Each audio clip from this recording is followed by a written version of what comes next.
Coming up, our Meet the Candidate series continues. Joining me, Republican Congressman from Texas, Dr. Ron Paul. Plus, our political roundtable breaks down the state of the race for the White House. It's up next, right after this brief commercial break. Joining me now, Republican Congressman from Texas, Dr. Ron Paul. Dr. Paul, welcome back to Meet the Press. Thank you. Good to be with you. Let's get right to your plan. This week, you unveiled a plan to cut the deficit and to deal with the economy. The key elements of it is that you want to cut $1 trillion of spending in the first year.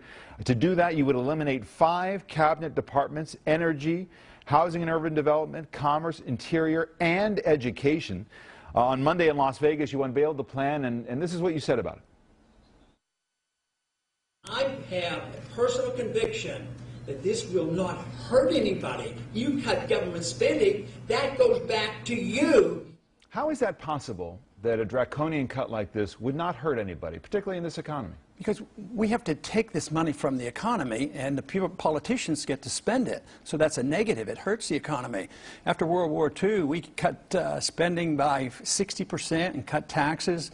10 million people came home. And all the money and the expenditures went back to the people, and that was finally, we got over the Depression by having these draconian cuts. But you have the education system in the state that it's in with big federal contributions now, nuclear energy safeguards after what happened in Japan, environmental protections. Nobody gets hurt under President Paul's plan? You know, we cut back on those, and the Department of Energy I cut, but some of those things are just transferred to the DOD department, you know, nuclear controls and things like that. So they aren't eliminated, but they are significant. I'm the only one that's offering it. I mean, if spending is a problem, which all the candidates have claimed, spending too much and the debt's too big, but who's proposing it? See, to me, the question I ask myself is, what should the role of government be? And I've come down on a conclusion that it shouldn't be that we're the policemen of the world and we have this runaway entitlement spending. So therefore, if the role of government is the constitutional approach, you can't keep spending like this, because now we face this worldwide crisis of sovereign debt. That's our big problem, but you can't deal with that unless you cut spending. The Fed chief has said to focus so exclusively on debt reduction as you would do could harm our prospects of reviving economic growth. I just used a perfect example. By draconian cuts after World War II, it stimulated the economy because the resources aren't diminished, the resources are put back into the economy, and the people spend the money. But now all we do is give them debt. We tax, we borrow, and then we inflate, and then we distort the economy, so we destroy the production because the government takes over the economy, and that's the negative. As you well know, you have a lot of support among young people. That's right. They're borrowing to pay for college at record levels. Would you abolish all federal student aid? Eventually, but my program doesn't do it. There's a transition in this. But that's your ultimate aim. Yes, because there's no authority to do this. And just think of all this willingness to want to help every student get a college education. So they're at $1 trillion in debt. We don't have any jobs for them. The quality of education has gone down, so it's a failed program. I went to school when we had none of those. I could work my way through college and medical school because it wasn't so expensive. So when you run up debt, you print money, cost goes up in the areas that the government gets involved in, education and medical care and housing. So it's artificial and distorts the economy. So we have to look at the business cycle and the inflation, so it doesn't help the people. All this housing programs, they end up losing their jobs and losing their houses. I mean, what we're witnessing today is the failure of a Keynesian economic model, and today we have to replace it with something. We either replace it with more government and more authoritarianism, more controls, or we look toward the free market. You mentioned housing.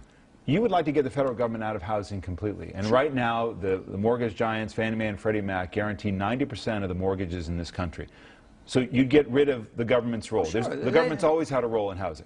No, they haven't always had a role in housing. They created the monster. I mean, first the Fed creates the money, and then you have Congress get involved and say, you do this, this, and this, and then it becomes corrupt. They get involved in the derivatives business, and who gets bailed out? They got bailed out. So, no, it's a distortion of the market. You don't eliminate... But play that through, Dr. Paul, because it's really quite jarring. There is no private market right now for mortgages. Oh, no, that's not true. Are you going to wind down these companies? Who would buy them?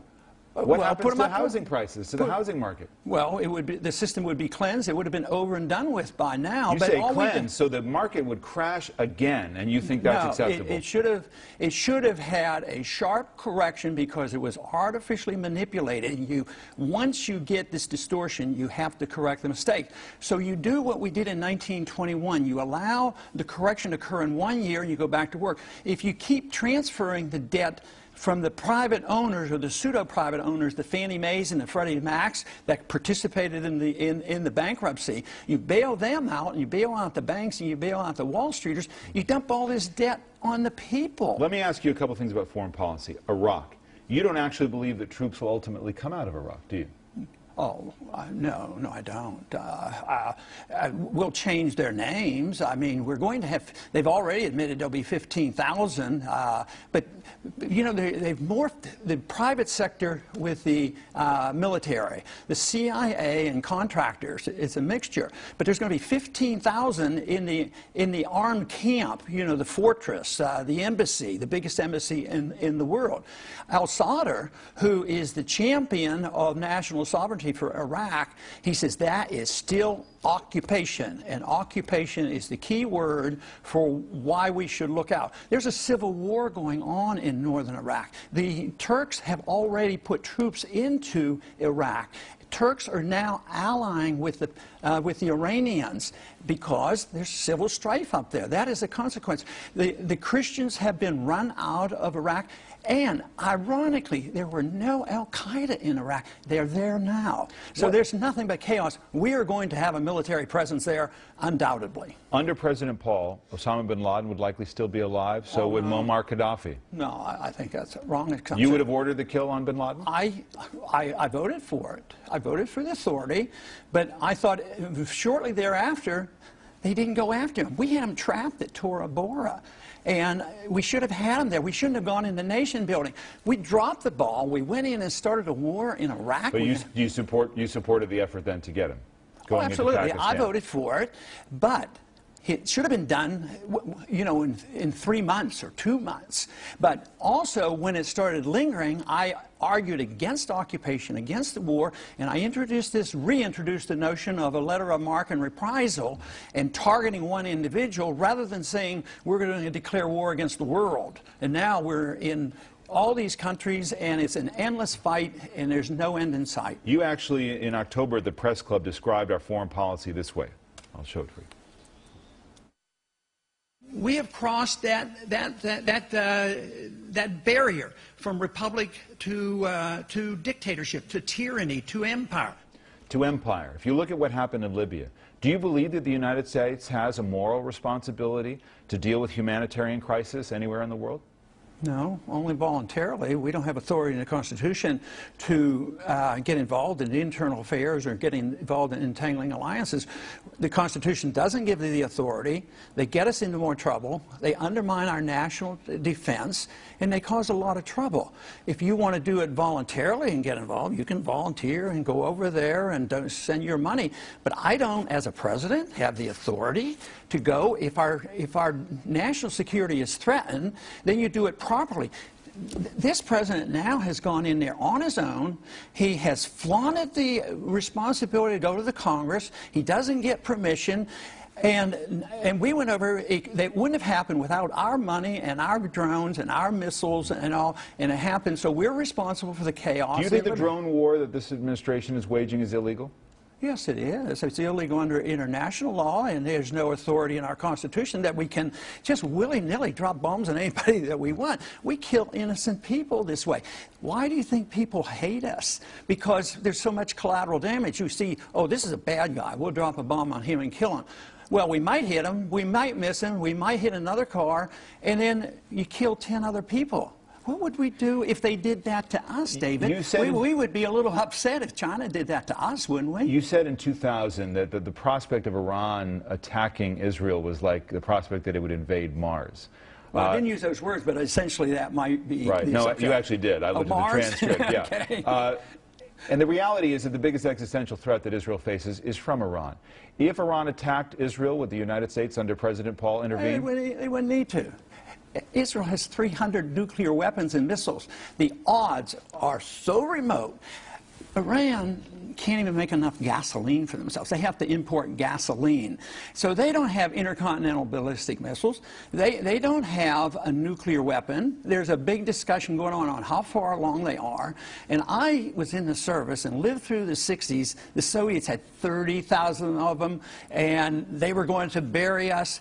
And we survived that. So for us to plan to go to war against Iran under these conditions scares a lot of Americans. It certainly scares the young people of the world, the people I talk to, because they're going to bear this burden financially, and also they may be required to fight these wars that are unnecessary and unconstitutional. Let me ask you about the role of government. You've said about taxation, in a way that doesn't mince his words, the following: taxation is immoral. You told the Libertarian Party News.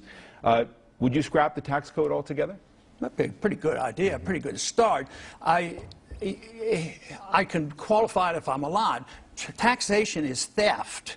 When you take money from one group to give it to another, when you transfer the wealth. Now, taxation could be accomplished with user fees and, highway fees and gasoline taxes and import taxes, but the income tax is based on the assumption that the government owns you, owns all your income, and provides the conditions on which they allow you to keep a certain percentage. That, to me, is immoral, and the founders didn't like it. That's why the Constitution had to be amended in 1913. Social Security, you talk in your plan about allowing young people to opt out. Is your ultimate goal that Social Security should go away? I think there is a much better chance that it would be solvent. It's totally insolvent now, but my plan explicitly protects the elderly and the sick in the transition to be taken care of. The young get out, but the only way we can guarantee that the elderly will be taken care of is cut spending. That's why I offer $1 trillion. So the elderly now are reassured, well, he's serious. He's not going to waste all this money overseas and all this foreign aid. So you cut benefits? No. Eventually, would you have to do that?